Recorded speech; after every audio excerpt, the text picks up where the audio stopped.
안녕하세요. 행정학과 신현기입니다. 오늘은 사회정책론 3주차를 강의하겠습니다. 오늘 강의할 내용은 복지국가 발전을 설명하는 여러 가지 이론들에 대해 살펴봅니다. 복지국가라는 것들이 주로 스웨덴과 영국에서, 즉 서유럽을 중심으로 발전했는데 왜 이들 나라에서 복지국가가 출현했는지에 대한 설명하는 여러 가지 이론들이 있습니다. 대표적으로 산업화론 같은 겁니다. 경제발전이 복지국가를 갖고 왔다는 이론입니다. 근데 이렇게 되면은 미국처럼 산업이 엄청나게 발전한 나라들은 복지국가가 왜 더디게 발전했는지 설명하지 못하거든요. 그래서 다른 관점에서는 어떤 권력자원론이라고 해서 그 나라의 노동계급과 노동계급을 기반으로 하는 정당들을 이런 정치적 차원에서 설명하는 이론들이 있습니다. 그래서 여러 가지 스펙트럼들이 있는데 오늘은 서유럽을 중심으로 왜 복지국가가 출현했는지를 설명하는 여러 이론들을 살펴보고 각각의 이론들을 통해서 실제 서구에서 복지국가가 어떻게 출현했는지를 검토해 보도록 하겠습니다. PPT 보시죠. 안녕하세요. 신현기입니다. 오늘은 사회정책론 세 번째 강의를 하겠습니다. 앞서 사회정책이 무엇인지, 그 다음에 사회정책의 기반이 되는 사회정의라든지 국가개혁의 정당성은 무엇인지 이런 것을 강의했습니다. 오늘 강의할 것은 복지국가가 발전하고 그 다음에 재편되는 이 역사를 거치는데 이때 복지국가의 발전과 복지국가의 재편에 어떤 영향요인들이 있는지, 그리고 그것들을 설명하는 이론은 무엇인지에 대해서 말씀드리겠습니다.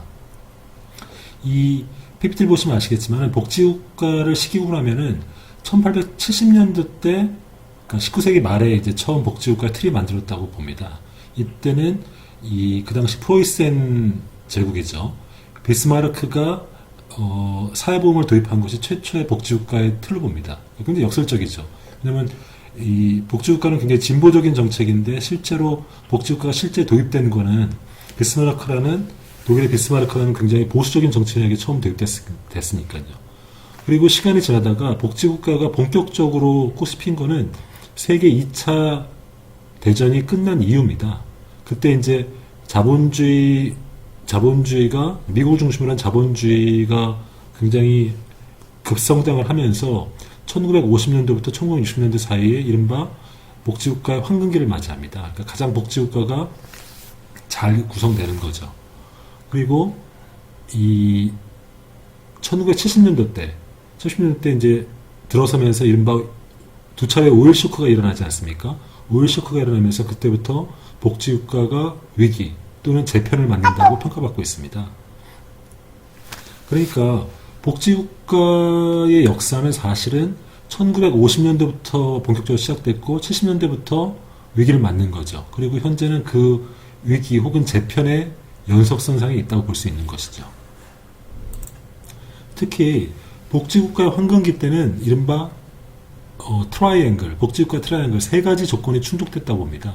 일단 정부의 재정 지출을 통해서 완전 고용을 달성하고 이 완전 고용을 통해서 사회 경제적 평등을 달성하는 이 세 가지가 충족됐다고 봅니다. 1950년대부터 1960년대 사이에.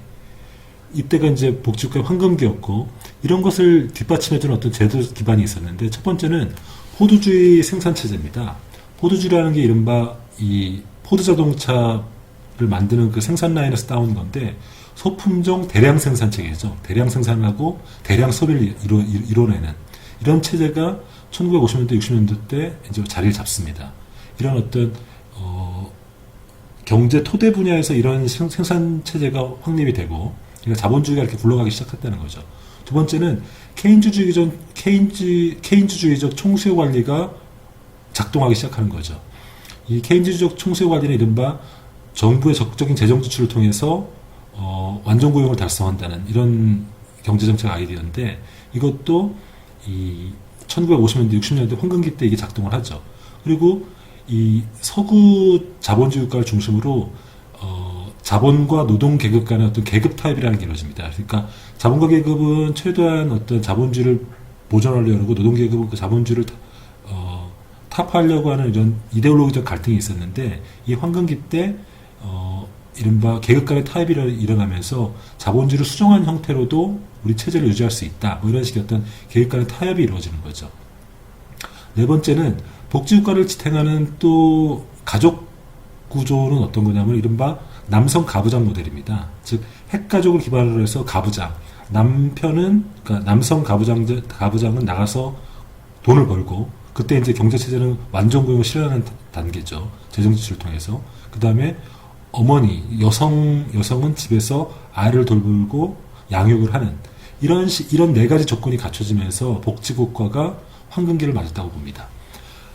그러면은 여기서 가장 중요한 것이 이른바 복지국가의 황금기를 이끌었던 케인즈주의에 대해서 좀 이해할 필요가 있는데요. 다음 페이지 보시면은, 케인즈주의는 사실은 이 복지국가를 만들어낸 경제학적 이론의 토대를 확립한 사람입니다. 케인즈주의가 1936년에 고용 이자 및 화폐 일반 이론이라는 책을 쓰는데, 여기서 경기순환적 실업을 설명하는 이론적 틀을 제시합니다. 이 실업의 원인은 이제 크게 이 네 가지가 있죠. 이 마찰적 실업. 그러니까 이제 우리가 직장을 이동하는 단계에서 이직이나 혹은 직장을 변동하는 단계에서 일하는 걸 마찰적 실업이라 그러죠.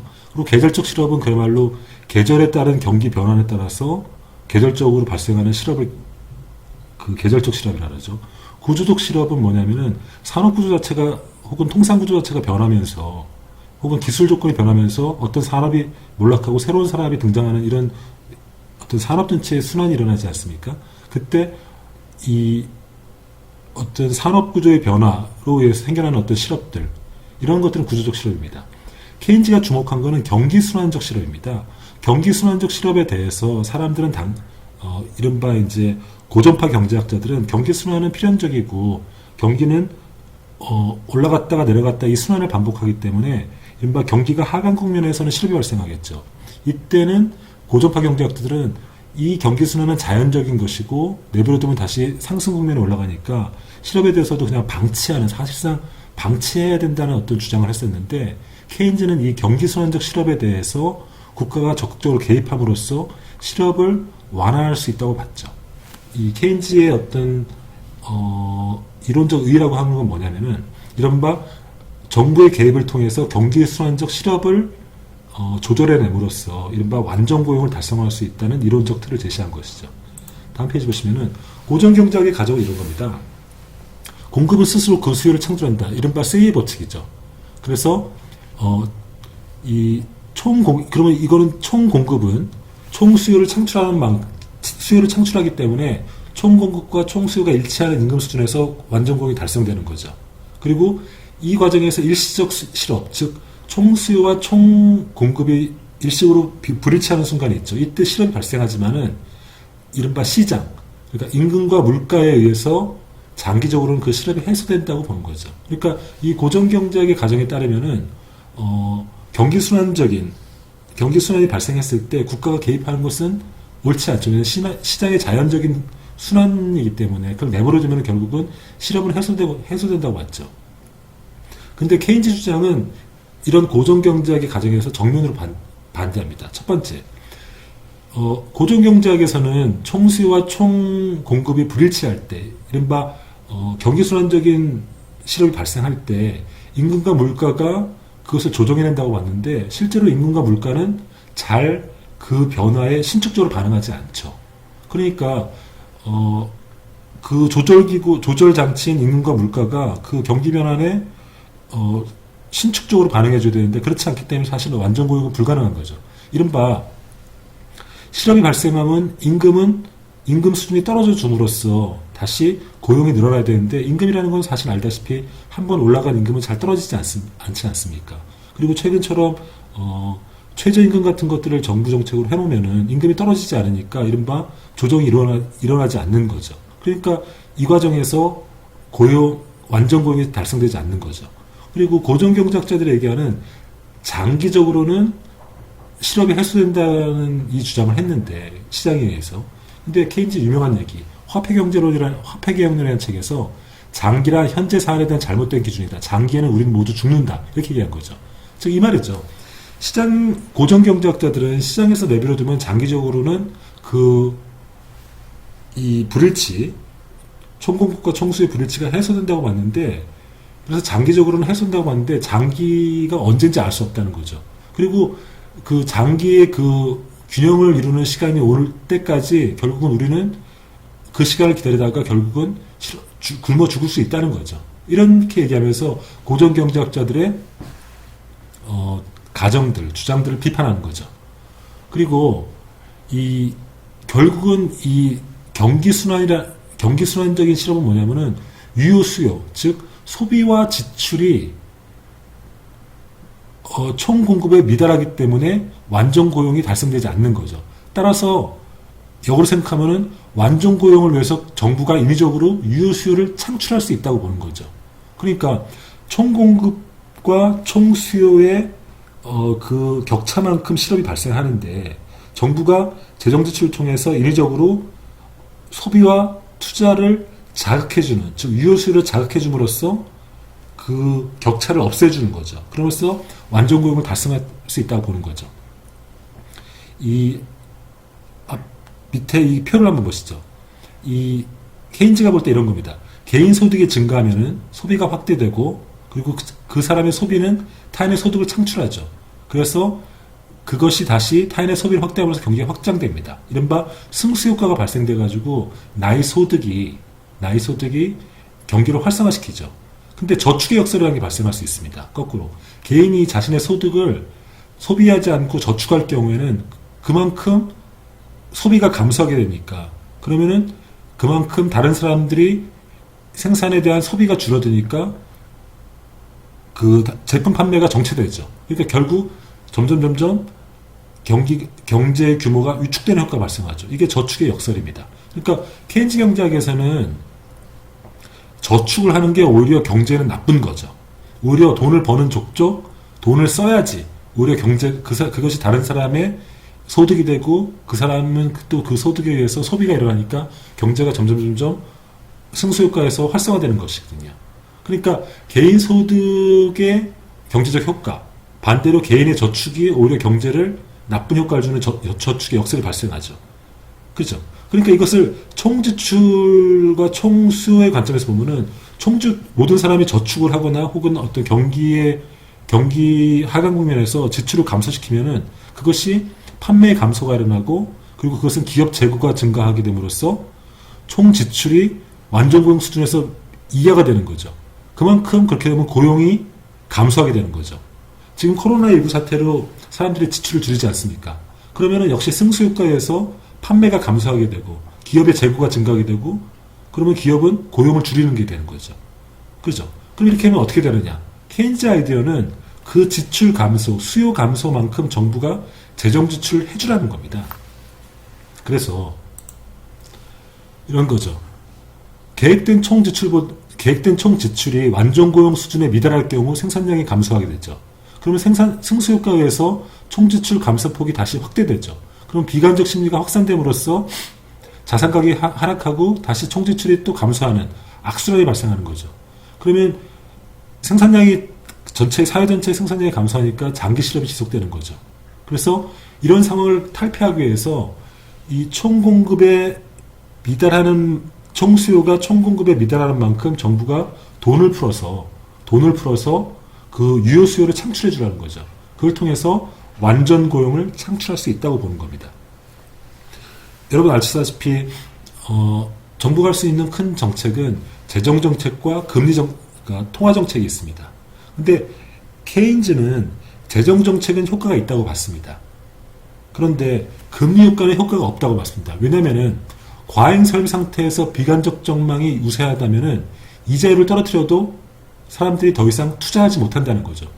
즉 금리가 제로 수준일 때는, 금리가 아주 낮을 때는 금리를 더 이상 낮출 수도 없고, 낮추더라도 통화정책은 사실 효과가 없는 거죠.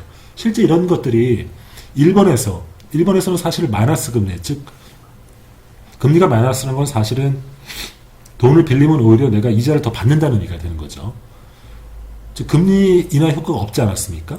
그러니까 이런 맥락에서 케인즈는 정부의 적극적인 재정 정책을 펴서 유효수를 창출함으로써, 즉 완전 고용을 창출할 수 있다고 봤죠. 이런 정책이 먹혔을 때가 바로 전후, 그러니까 2차 대전 이후에 복지국가의 황금기를 맞이했을 때인 거죠. 이렇게 케인즈주의적인 총수요 관리를 통해서 재정 지출을 함으로써 완전 고용을 만들어내고, 이 완전 고용을 통해서 여기서 완전고용이라는 것은 노동 경제활동 인구 모두가 다 고용됐다는 의미인데 정확하게는 자연 실업률이라는 게 있습니다. 이게 3% 정도의 자연 실업률이 있습니다. 왜냐하면 일정한 실업률이 즉 실업의 풀이 있어야지 이 산업의 어떤 변화에 적응할 수 있지 않습니까? 그래서 자연 실업률 3% 이하일 때를 완전고용이라고 하는데 이 완전고용을 달성할 수 있다고 보는 거죠. 그리고 이 완전고용이 됨으로써 즉 경제활동인구가 모두 고용 상태를 유지함으로써 사회경제적 평등이 유지할 수 있던 순간이 있었죠. 이게 1950년대부터 1960년대 사이에 이른바 복지국가의 황금기 시절입니다. 이것들을 뒷받침하는 이론은 아까 말씀드렸듯이 케인즈주의적인 총수요 관리를 통해서 가능하다고 봤죠. 그죠? 경제정책으로는.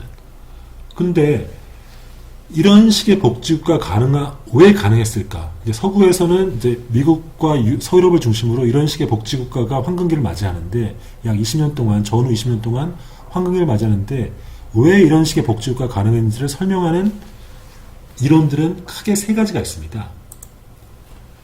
첫 번째는 이데올로기의 설명입니다. 즉 복지국가가 발달하고 복지국가가 황금기를 맞은 것을 설명하는 첫 번째 이론은 이데올로기적 설명입니다. 어떤 사람들의 어떤 이상 혹은 정치 이데올로기가 복지국가를 이끌었다는 설명이죠. 두 번째는 경제 요인적 설명입니다. 즉 우리로 따지면 이제 선성장 후분배죠. 즉 경제적인 어떤 토대가 가능했기 때문에 복지국가가 가능했다. 즉 복지국가를 지탱할 수 있는 재정적인 기반 이런 것들이 가능했기 때문에 복지국가가 가능했다. 뭐 이런 설명인 거고 세 번째는 정치 요인적 설명입니다.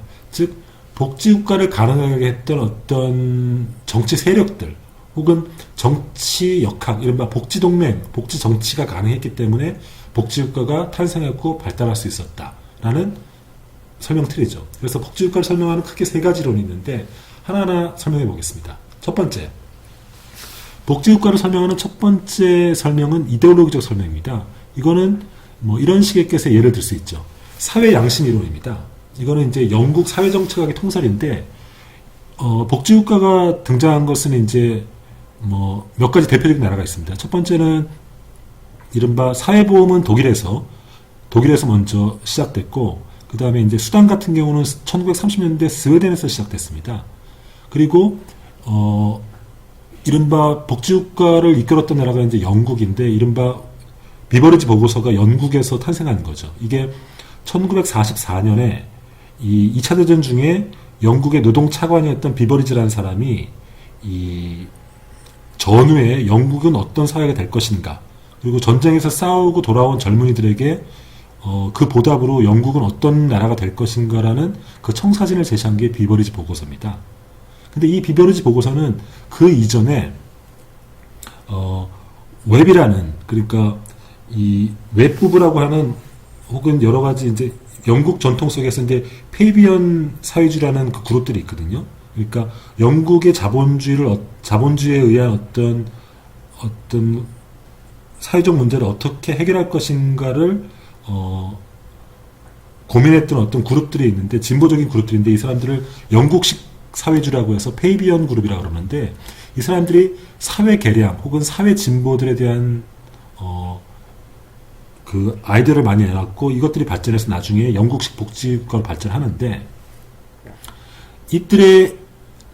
그러니까 영국의 복지국가는 이런 어떤 선진적인 혹은 진보적인 지식인들 그들의 어떤 사회 양심에 의해서 어떤 추동력을 받았다는 이론인 거죠. 그러니까 이런 면에서 사회 양심이죠. 개인의 어떤 아이디어, 이상주의 이런 것들이 복지국가, 특히 영국의 복지국가를 갖고 왔다는 아이디어죠. 혹은 보나파르티즘 혹은 음모론이라고 하는데 이거는 이제 실제 아까도 말씀드렸다시피 이 아이러니하게도 이 사회보험 아이디어 그러니까 연금이라든지 혹은 산재보험 이런 것들이 최초로 시작된 게 이 독일의 비스마르크 때입니다. 1890년도 때. 비스마르크는 왜 그랬냐면은 그들이 특별히 노동자 계급을 사랑했기 때문에 혹은 사회양심 이론처럼 그들에 대한 어떤 동정심 때문이 아니라 비스마르크가 이제 독일을 통일한 어떤 재상 아닙니까? 근데 통일하고 봤더니 그 당시에 공산주의들 혹은 노동계급들이 굉장히 반체제적인 어떤 움직임을 보이는 거죠. 그래서 통일된 제국에 굉장히 사회 위협 세력이 되는 겁니다. 그래서 그들을 국가 내로 체제 내로 포섭하기 위한 방법으로서 노동자 계급을 포섭하기 위한 방법으로서 복지제도를 도입하는 거죠. 즉 국가가 아버지와 같은 입장에서 노동자들에게 너희들에게 연금도 열심히 일하고 봉사하면은 연금도 우리가 만들어줘서 노후도 보장해주고 그리고 질병이 생겼을 때 혹은 산재를 일어났을 때 우리가 안전을 보장해준다 이렇게 되는 거죠. 그러니까 보수 세력들이 체제 유지를 위해서 도입했다는 것도 하나의 설명 방식인 거죠. 한국의 박정희도 마찬가지입니다. 한국의 복지국가의 틀은 사실은 박정희 정부 때 만들어졌거든요. 근데 알다시피 박정희라는 사람은 이제 경제 성장을 최우선 국가 목표로 했던 사람입니다. 그럼에도 불구하고 박정희는 이제 산재보험이라든지 혹은 국민건강보험 이런 것들을 도입하는데 박정희 아이들도 사실 그런 거죠. 경제 성장이 우선이지만은 또 너무 경제 성장만 하다 보면은 혹은 노동자들이 더 이상 재생산이 불가능한 순간이 오지 않습니까? 그리고 또 이데올로기적으로도 국가가 무엇인가 너희들을 위해서 해준다. 이런 것들이 필요했거든요. 그렇기 때문에 그런 맥락에서 즉 체제의 어떤 유지를 위해서 보수 정권들 혹은 독재 정권들이 복지 정책을 일부 도입하는 거죠. 세 번째 사례는 이런 겁니다. 사회적 시민권 이론, 이른바 사회권 이론이죠.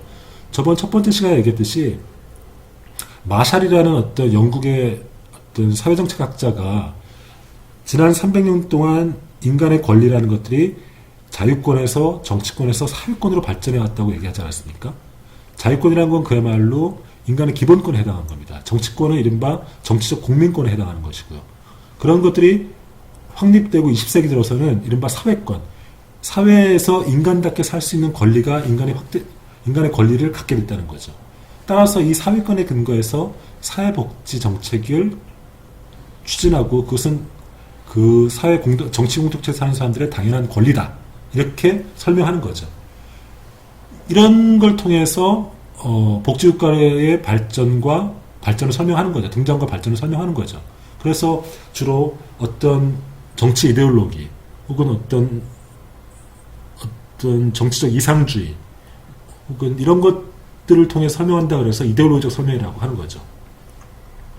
두 번째 설명은 복지국가의 등장과 발전을 설명하는 두 번째 부류의 설명은 경제이론적 설명입니다. 대표적으로는 산업화이론입니다. 산업화이론은 뭐냐면은 이른바 근대화론과 비슷한 거죠. 즉 민주주의 이론을 설명할 때도 민주주의가 왜 발전하는지 설명할 때도 먼저 경제가 먼저 일정 수준 이상 즉 1인당 국민소득이 $1,000 정도 이상이 돼야지 민주주의 중산층이 형성돼서 민주주의가 발전한다 이런 이론이 있지 않습니까?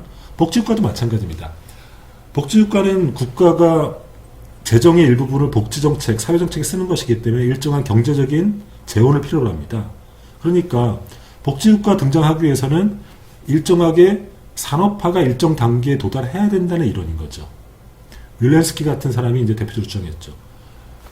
또 한편으로는 같은 맥락인데 약간 마르크스주의적인 입장, 좌파적인 입장에서는 독점자본주의 이론도 같은 맥락입니다.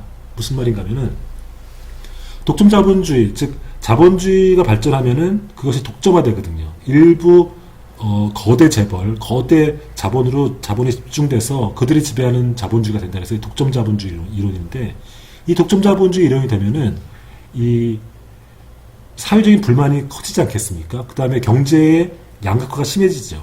그러면은 국가는 이런 어떤 사회적 양극화에 대한 어떤 민중들의 불만을 달래기 위해서 일종의 불만 세트를 체제내화시키기 위해서 일정한 유화책을 쓰게 됩니다. 이 유화책이 바로 복지정책이라는 거죠.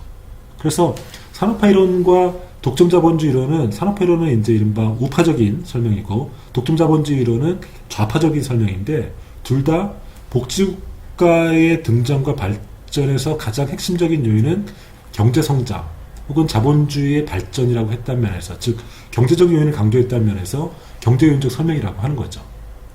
그죠?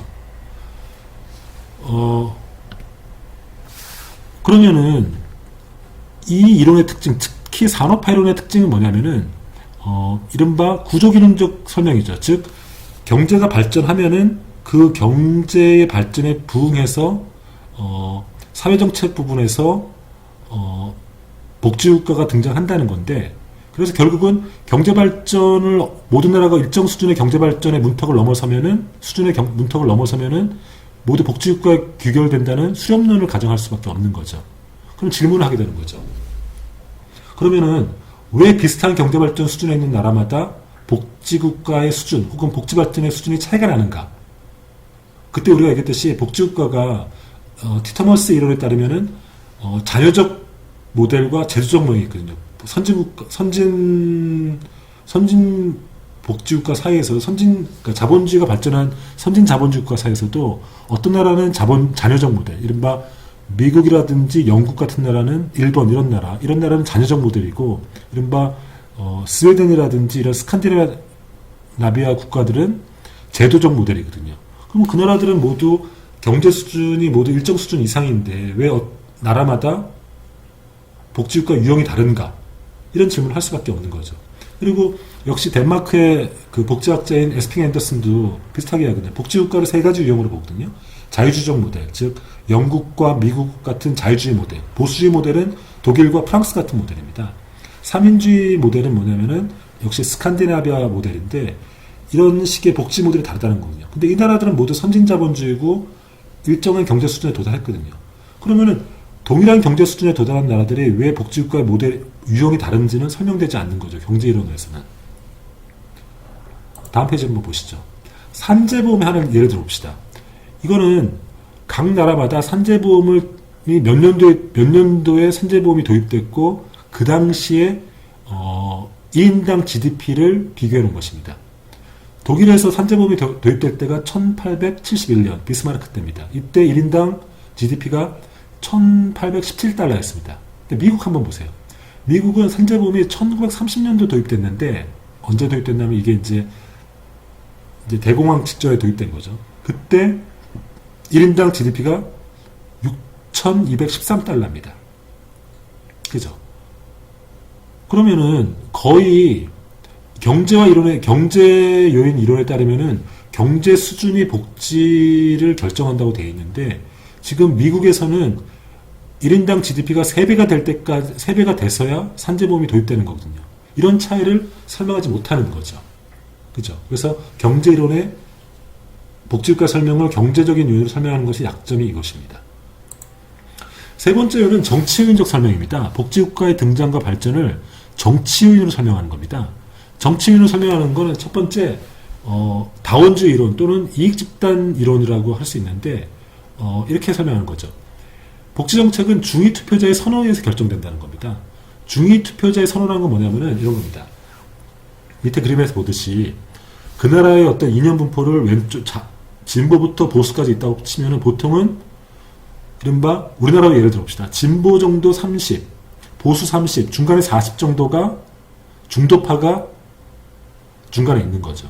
근데 어느 나라나 이념 분포는 즉 극좌 극우는 소수고 대개는 중도파가 많은 이른바 정규분포를 그린다고 가정됩니다. 그러면은 진보 정당과 보수 정당들은 어떤 식의 경제적 선거 전략을 하는 게 유리하겠습니까? 먼저 이른바 집토끼 산토끼죠. 먼저 집토끼를 다지고 집토끼를 잘 보존하고 즉 진보 정당은 진보적 유권자들을 결속시킬 수 있는 정책을 통해서 그들을 다지고 표가 많은 중위 투표자로 움직이겠죠. 즉 이들을 설득할 수 있는 중도적 정책을 펼 수밖에 없는 거죠. 보수도 마찬가지죠. 먼저 보수적 유권자들을 다지고 그리고 역시 중도를 잡기 위해서 선거 캠페인을 걸치는 거죠. 그래서 선거는 사실은 이 중위 투표자들, 이른바 중도를 잡기 위한 싸움입니다. 이 중도의 표를 얼마나 많이 획득하냐가 선거를 결정할 수밖에 없는 거죠. 그러면은 오른쪽 한번 보십시오. 중도라는 것들은 결국은 누가 많이 투표하냐는 건데 보면은 위에 보십시오. 나이로 보면은 65세 이상들, 55세 이상들이 투표를 많이 하죠. 그죠? 이 투표를 보여준 건데. 그리고 고용 조건을 보면은 이 서구의인데 리타이어리, 즉 퇴직자들이 투표를 많이 합니다. 그리고 교육 수준을 보면은 고학력자들이 투표를 많이 합니다. 그러니까 이거는 중위 투표자의 관점에서 보면은 고령자들, 그 다음에 은퇴자들이 투표를 많이 하고 고학력 투표를 많이 하면 이들이 중도층에 많을 가능성이 있거든요. 그리고 이들의 요구가 뭐겠습니까? 은퇴자, 그 다음에 고령자면 이들은 결국은 연금 혹은 노후복지에 대한 요구가 많지 않겠습니까? 그죠? 그러니까 실제 서구에서는 이들의 표심을 잡기 위해서 연금을 중심으로 연금 개혁을 어떻게 할 것인가, 연금을 중심으로 연금 정치가 이루어지는 거죠. 그래서 선거 캠페인 때 이런 노령자들의 표심을 잡기 위해서 우리 정당이 당신들을 위해서 보다 관대한 연금, 보다 당신들에게 혜택이 많이 가는 연금을 개혁을 하겠다. 이런 식의 것에 정책을 내놓음으로써 표심을 잡아가는 거죠. 그죠? 그러니까 민주주의 국가에서는 결국은 이 선거를 통해서 정권을 잡고 그걸 통해서 정책을 펴기 때문에 결국은 중위 투표자들의 선호를 반영하는 정책을 펼 수밖에 없거든요. 그때 이 중위 투표자들이 이런 식으로 존재한다면은 결국은 그들에게 혜택이 되는 정책을 펴는 과정에서 복지 정책이 확대된다는 거죠. 실제 서구에서는 연금 정치가 연금을 어떻게 하냐에 따라서 정권이 왔다 갔다 하는 경우가 굉장히 많죠. 괜히 연금 정책 손댔다가 망하거나 이런 경우가 많죠. 그러니까 일종의 포퓰리즘, 나쁘게 이게 극단으로 가면 이제 포퓰리즘이 되는 거죠. 그죠? 이런 식으로 복지국가의 등장 혹은 발달을 정치 요인, 즉 중위 투표자의 선호에 의한 정당 간 경제, 이걸로 설명하는 거죠. 또 하나는 권력자원론입니다. 이거는 저는 개인적으로 이 권력자원론이 좀 설명력이 높다고 보는데 이런 겁니다. 이 서구에서 복지국가의 등장은 노동계급의 높은 조직화와 좌파 정당의 의석 점유율과 굉장히 높은 상관관계가 있다고 보는 거죠. 오른쪽에 한번 표를 보시죠. 보시면은 이 내각 구성을 3인당, 그러니까 복지를 강조하는 3인당과 보수당의 의석차를 보는 겁니다. 즉, 이 차이가 클수록 3인당의 어떤 정치적인 의석 비율이 높은 거죠. 그죠? 그러니까 X축에서 오른쪽으로 갈수록 3인당의 의석 비율이 높은 겁니다. 그리고 Y축은 사회주출입니다. 사회주출입니다. 그러면 어떤 그래프가 됩니까? 거의 정비례의 관계가 있죠. 그죠? 즉 뭡니까? 3인당, 즉 좌파정당, 이른바 3인당이라는 노동당, 이른바 3인당, 진보적인 정당 3인당의 의석 비율이 높고, 그리고 그들을 뒷받침해주는 이런 3인당들의 노동계급, 노조들과 이제 강하게 연대하는 성격이 있지 않습니까? 이들이 이들이 어떤 그러니까 선거유에서 다수 의석을 차지할수록 그 나라의 사회 지출의 양이 많다는 겁니다. 반대로 미국 같은 경우 보십시오. 미국은 3인당이 없지 않습니까? 민주당이 약간 3인주의적 성격이 있다고 하지만은 샌더스 같은 사람이 3인주의 성격이 있다고 하지만 사실은 샌더스는 미국의 주류가 아니거든요. 즉 미국 같은 데는 왜 복지가 약하냐면은 3인주의 전통이 약한 거죠. 그러니까 선진국 중에서는 사회 지출이 약한 거죠. 그러니까 이 권력 자원의 입장에서 봤을 때 그 나라의 복지 지출의 규모는, 즉 복지국가의 확장을 혹은 등장을 설명하는 것들은 노동계급이 얼마나 잘 조직화되어 있는가, 노조로. 그리고 그들의 지원을 받는 3인당, 좌파 정당이 얼마나 의회에서 다수파를 차지하느냐. 이것에 의해서 복지국가가 등장하고 확대되고 발전할 수 있다는 거죠. 좀 그럴싸하지 않습니까? 실제로 영국의 사례를 한번 보시죠. 이거는 20세기 초부터 20세기 말, 그러니까 21세기 초까지 영국 수상들을 쭉 보여주는 겁니다. 그죠? 1916년에 데이비드 조지 수상부터 얼마 전에 물러났던 테레사 메이까지, 지금은 이제 블랙시트 때문에 지금 보리스 존슨이 지금 이제 수상이 됐지 않습니까? 근데 영국에서의 복지국가 출발은 아까도 얘기했듯이 2차 세계대전 때입니다. 1940년 때 처칠 내각 때 전시 내각에서 처음 비버리지 보고서가 만들어집니다. 그때 비버리지 보고서는 뭐냐면은 이른바 전후의 영국 사회를 어떻게 만들 것인가라는 어떤 미래 사회 청사진입니다. 즉 젊은 사람들이 자유세계를 수호하기 위해서 전쟁에 나갔으니까 당신들이 조국의 그러니까 자유세계를 수호하고 조국에 돌아오면은 우리 영국은 당신들을 위해서 이른바 요람에서 무덤까지 모든 걸 책임지는 어떤 복지국가를 만들겠다. 이 청사진이 비버리지 보고서입니다. 이게 처칠 내각 때, 전시 내각 때 이제 발표되는 거죠. 그리고 재밌는 거는 2차 대전에 처칠이 이제 전시에 이긴 수상인데 1945년에 총선을 하는데 처칠이 전쟁 영웅이니까 총선에 이겼을 것 같은데 오히려 집니다. 그리고 1945년에 애틀리 수상이 총선에서 이기죠. 그러니까 노동당이 이깁니다. 왜 그러냐면은 그 당시 영국 국민들은 애틀리 노동당 정부가 오히려 이 복지국가를 더 잘할 거라 본 거죠. 그리고 1979년 마가렛 대처가 등장할 때까지 이른바 그랜드 컴프로마이즈, 즉 노동당과 보수당이 번갈아가면서 집권을 하는데, 즉 어느 정당이 집권하더라도 그러니까 복지 정책의 확대라는 큰 틀에는 거의 변화가 없는 거죠. 그래서 이것을 대타협의 시대라고 부릅니다. 즉 노동당이 집권하든 보수당이 집권하든 즉 복지 정책의 확대라는 큰 틀의 변화가 없는 거죠. 그죠?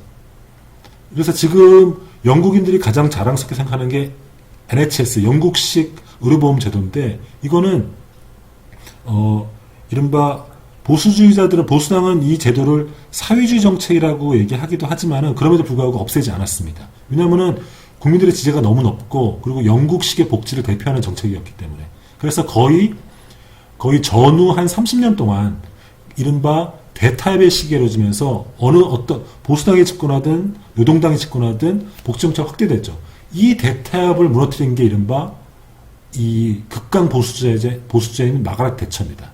영국이 이른바 영국병을 앓고 마가렛 대처가 집권하면서 이른바 신자유주의적인 급격한 정책을 추진하죠. 그러면서 영국식의 복지가 축소하게 되는데, 그때까지 영국에서는 이 복지가 끊임없이 확대되는 어떤 시기를 겪게 됩니다. 그러면은 권력자원의 입장에서 봤을 때 어떻습니까? 왜 이 시기에 영국에서는 복지국가, 가장 자유주의 국가에서 사회주의적인 색채가 강한 복지국가가 유지됐을까? 권력자원들의 입장에 설명할 수 있죠. 이른바 노동당이 끊임없이 의회 과반을 달성할 수 있는, 즉 정권을 창출하는 능력을 갖고 있는 거죠. 항상 가능성을 갖고 있는 거죠.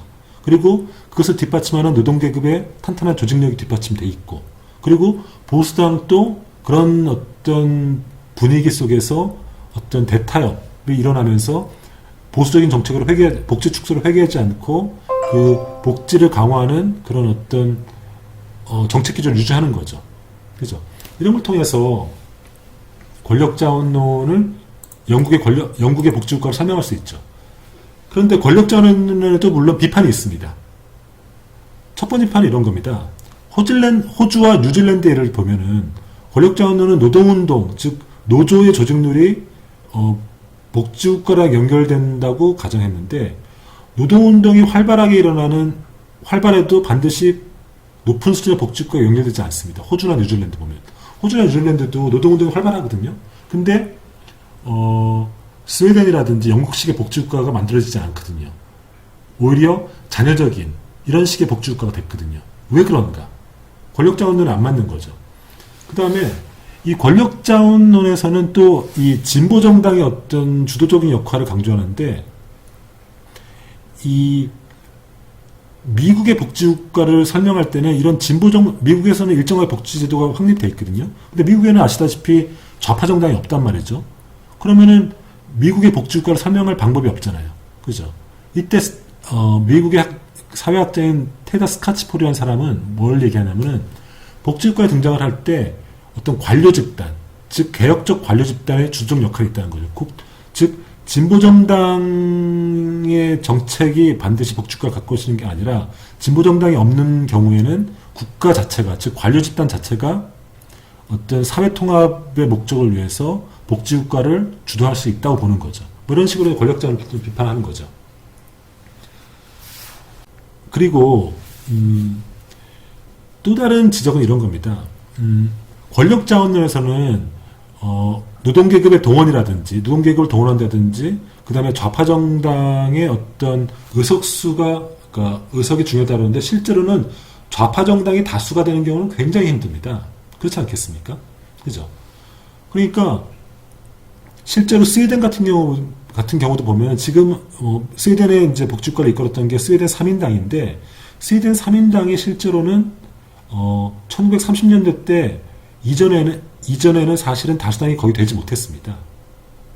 근데 스웨덴에서 이른바 복지국가 이 3인당이 다수당이 되기 위해서는 어떤 다른 세력, 농민당, 이른바 스웨덴이나 어떤 이 스칸디나비아 국가에는 농민당이라는 농민들의 어떤 정치적 기반이 강하기 때문에 이 농민들의 이해를 대변하는 어떤 농민당들이 있습니다. 농민당.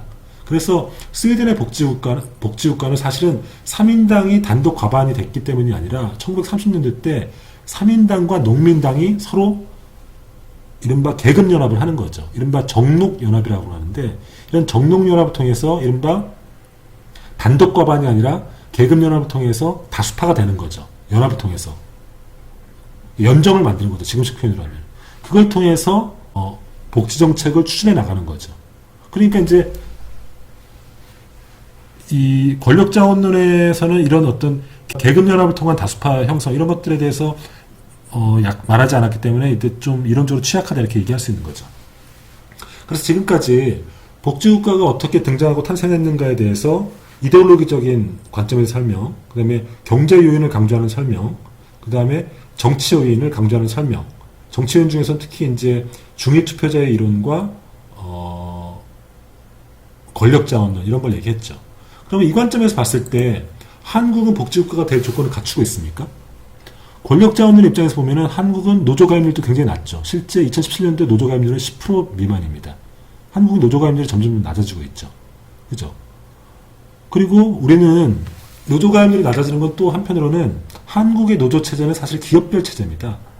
노조가 힘을 가지려면은 산업별 체제를 가져야 되는데 우리는 산업 단위에서의 어떤 노조가 이 협상을 하지 않죠. 그러니까 노조가 힘을 가지려면은 산업 단위에서 그 단체 노조와 기업과 단체가 서로 협상을 하고 그것이 개별 사업장에 영향을 미쳐야 되는데 우리는 그런 것이 아니고 기업별 노조로 이루어지니까 임금 협상이라든지 혹은 근로조건 협상이 기업 단위로 개별적으로 이루어지죠. 그러니까 연대가 약해지는 거죠. 뭐 이런 조건들. 거기다가 우리는 알다시피 진보정당의 의회 비율이 굉장히 사실상 없지 않습니까? 우리나라로 3인당의 성격이 있는 것이 사실상 정의당인데 정의당이 사실은 우리는 의회에서 사실은 거의 5석 안팎으로 의석을 갖고 있지 않습니까? 이런 조건에서 과연 우리나라는 복지국가 갈 수 있겠는가? 굉장히 회의적인 거죠. 권력자원의 입장에서 노조의 조직도 약하고 진보정당의 의회 점유율도 낮은 상황에서 의석수도 낮은 상황에서 과연 서구식의 복지국가 갈 수 있겠는가? 권력자원의 입장에서는 굉장히 회의적인 거죠. 그래서 최근에 이제 선거제도를 우리가 개편하지 않았습니까? 연동형 비례제로 바꿨죠. 이것의 가장 중요한 목표는 뭐냐면은 사실은 소수정당의 의회 진입을 쉽게 해주는 겁니다. 그래서 원래대로 계획대로 한다면은 정의당도 약 20석 정도를 받을 수 있다고 봤죠. 왜냐하면 정의당이 보통 10% 정도의 지지율을 받으니까 그것을 300표로換算하면 30석 정도를 가질 수 있으니까 지역구에서 보통 5석 정도로 가지면은 부족한 25석을 연동형 비례대표에서 갖고 올 수 있다 봤죠. 그러면은 이른바 30석까지는 아니더라도 20석 정도 이상을 가지니까 원내 교섭단체가 되는 거죠. 우리는 20석 이상이 되면 원내 교섭단체가 되는 거죠. 그러면은 더불어민주당과 미래통합당과 제3당으로서 정의당이 의석수를 가짐으로써 이른바 진보정당의 원내 정치가 활발해지고 복지정치가 이루어질 수 있는 조건이 갖춰졌는데 아쉽게도 이른바 위성정당이 등장한 거죠. 위성정당이 등장함으로써 정의당의 한국적 진보정당의 혹은 좌파정당의 원내 진입이 굉장히 어려워진 거죠. 그래서 최근에 위성정당 혹은 연동형 비례대표제에 대해서 여러 가지 의견들이 있을 텐데, 진보정당의 혹은 복지를 주도할 정당의 원내 진출이라는 측면에서는 굉장히 아쉬운 측면이 있습니다.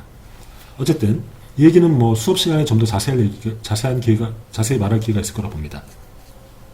어쨌든 지금까지 설명한 거는 1950년도에서 1960년 사이에 복지국가가 황금기를 맞았고, 이 황금기를 맞게 된 어떤 동기 혹은 어떤 그 원인이 무엇인지를 설명하는 틀에 대해서 얘기했습니다.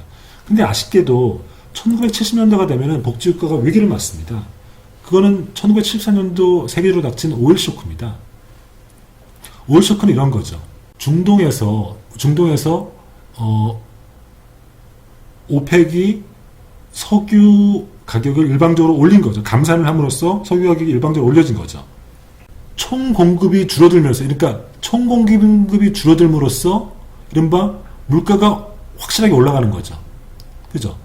총 공급이 감소하고, 그럼으로써 소득이 하락하고 실업률이 증가하죠.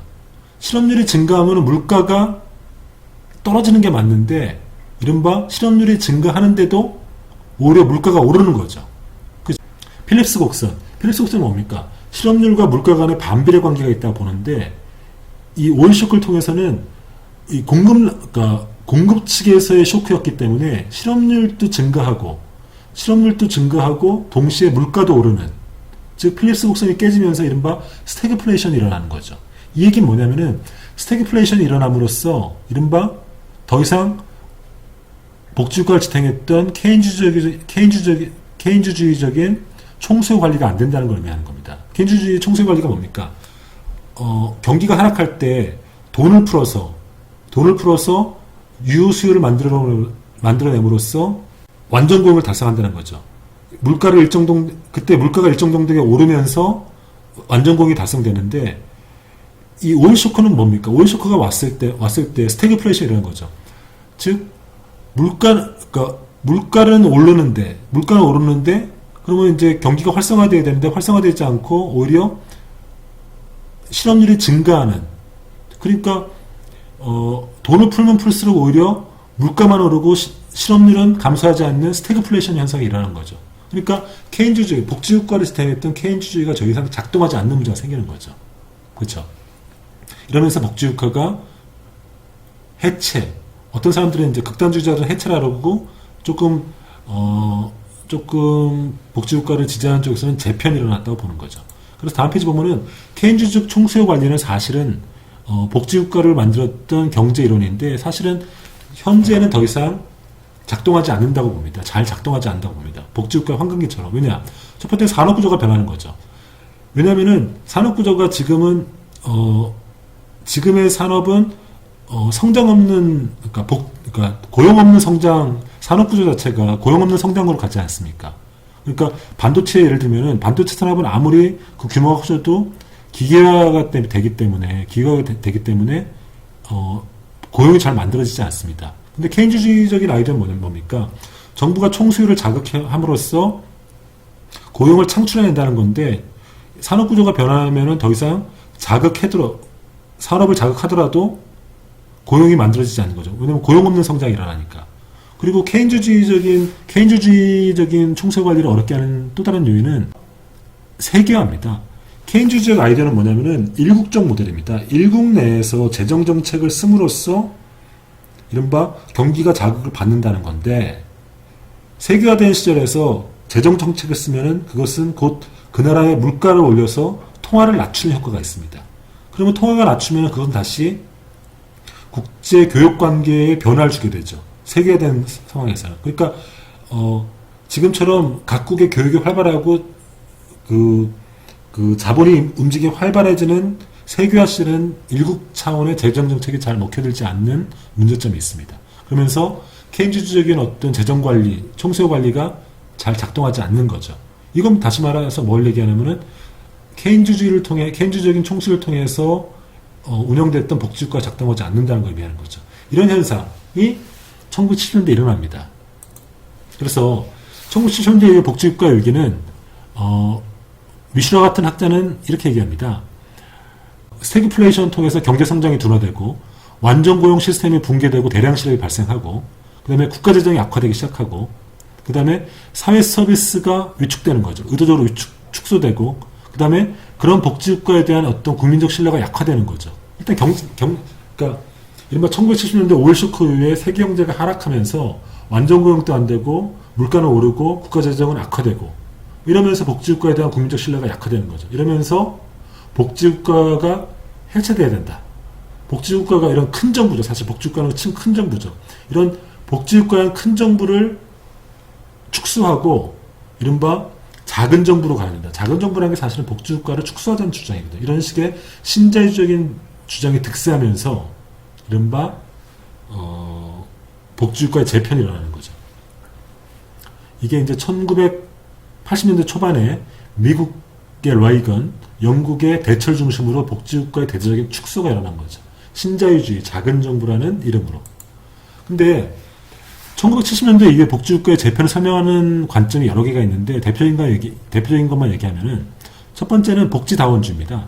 즉 복지자유주의 입장에서는 과거의 복지의 황금기 때는 국가주도의 복지였는데 복지자원주의는 복지를 제공하는 주체가 국가뿐만 아니라 제3섹터, 개인 뭐 이런 식으로 국가가 전적으로 하던 복지를 제3섹터와 사회 부분이 일정하게 담당하는 식으로 재편이 일어났다고 보는 거죠. 복지국가 위기 이후로 1970년대 이후로 이른바 소셜 믹스라는 그러니까 웰페어 믹스라는 개념인데 복지가 국가 주도에서 사회 부분이 일정하게 국가가 하던 부분을 담당하면서 제3섹터를 중심으로 복지 믹스가 일어났다고 봅니다. 다원주의적인 복지가 일어났다고 보는 거죠. 이런 식의 재편이 일어났다고 보는 거죠. 신정치는 뭐냐면은 복지의 축소, 즉 레이건과 대처의 시절에 미국과 영국에서 복지의 대대적인 축소가 일어났다고 보는데 실제로는 복지가 생각만 그렇게 축소되지 않았다는 겁니다. 우파들은 복지 축소를 대대적으로 하고 싶었죠. 하지만은 복지 축소하면 그 표 떨어지거든요. 그러니까 우파는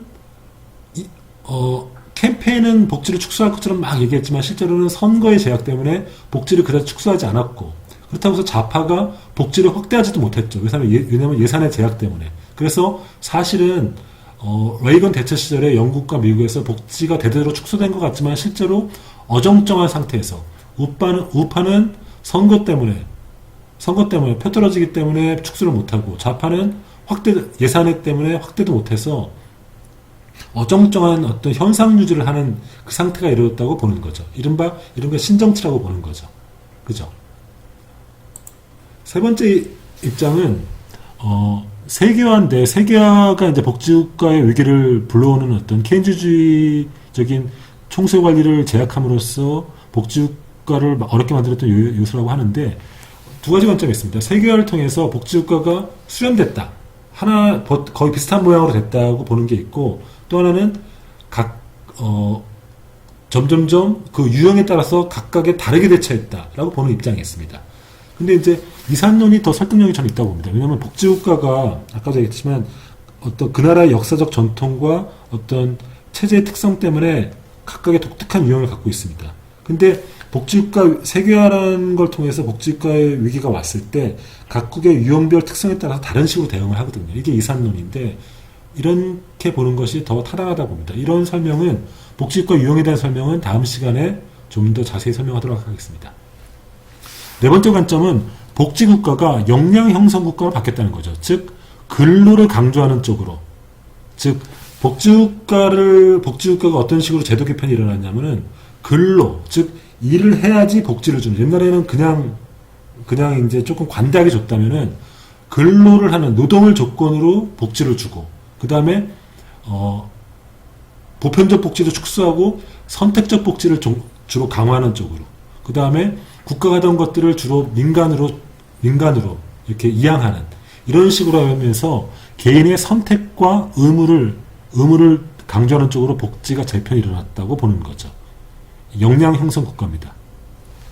다섯 번째는 사회투자 국가론인데 이거는 1990년대 후반에 영국에서 나타난 이론인데 복지국가 이른바 우리가 알고 있는 제3의 길이라는 것과 관련되어 있습니다. 영국 블레어가 뉴 네이버라는 신노동당 정책이라고 하면서 이제 대처가 1979년도에 집권한 이후로 거의 18년 동안 보수당이 집권합니다. 그리고 1997년에 18년 만에 노동당이 집권하면서 영국에서 노동당이 집권하면서 우리는 복지를 폐기한 게 아니라 새로운 형태의 복지를 추진한다고 하면서 내세운 게 사회투자국가론입니다. 이거의 아이디어는 뭐냐면은 과거처럼 이렇게 무조건 나눠주는 복지는 우리가 더 이상 하지 않고 복지는 일종의 투자라는 개념이라는 겁니다. 그래서 복지가 아니라 사회투자라는 개념이죠. 즉 인적 자본에 대한 투자를 통해서 오히려 경제 성장에 도움이 된다. 복지는 경제 성장에 해로운 것이 아니라 그 자체가 사회적 투자이기 때문에 인적 자본에 대한 투자이기 때문에 그것을 통해서 복지가 곧 경제 성장에도 유익하다. 이런 식의 관점인 거죠. 이런 식으로 새로운 복지의 어떤 이념을 만들어내는 거죠. 이런 식으로 1970년대 이후로 복지국가 위기가 왔을 때 어떤 식으로 그 복지국가의 위기 혹은 재편을 설명했는지 5가지 관점으로 설명드렸습니다. 오늘 세 번째 시간에는 크게 이런 것들을 말씀드린 것 같습니다. 첫 번째는 복지국가의 시기구분을 어떻게 하는지, 황금기가 재정지출과 완전고용과 사회경제 평등을 달성한 복지국가의 황금기가 있었는데 그것은 1950년대부터 60년대 동안 달성됐다. 케인주의적인 총수 관리를 통해서 달성됐다. 그런데 그것을 설명한 이론은 크게 이데올로기적 설명과 경제요인적 설명과 정치요인적 설명이 있더라. 그리고 1970년도 때 오일 쇼크가 오면서 그 공급 쪽에서의 어떤 쇼크가 오면서 이른바 스태그플레이션이 발생하는 거죠.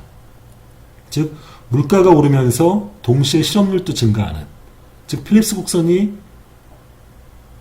무너지는, 그러면서 재정정책을 쓸 수 없는 어떤 순간이 오면서 복지정책의 위기가 찾아오죠. 그러면서 신자유주의 바람이 불고 작은 정부, 복지국가가 큰 정부니까 작은 정부를 만들자면서 복지에 대한 대대적인 삭감이 일어나죠. 실제 들여다봤더니 복지 삭감이 일어나는지 봤더니 꼭 그런 것만 아니고 5가지 관점으로 어떻게 복지가 재편되는지를 설명할 수 있는 관점이 있다는 것을 설명드렸습니다. 이것으로써 이번 세 번째 시간을 마치겠습니다. 다음에는 복지국가가 어떻게 등장했는지, 각각의 유형별로 어떻게 복지국가가 등장했는지, 복지국가가 등장한 구체적인 역사적 경로를 각국의 사례별로 설명하도록 하겠습니다. 그러면 이것으로써 세 번째 수업을 마치겠습니다. 수고하셨습니다.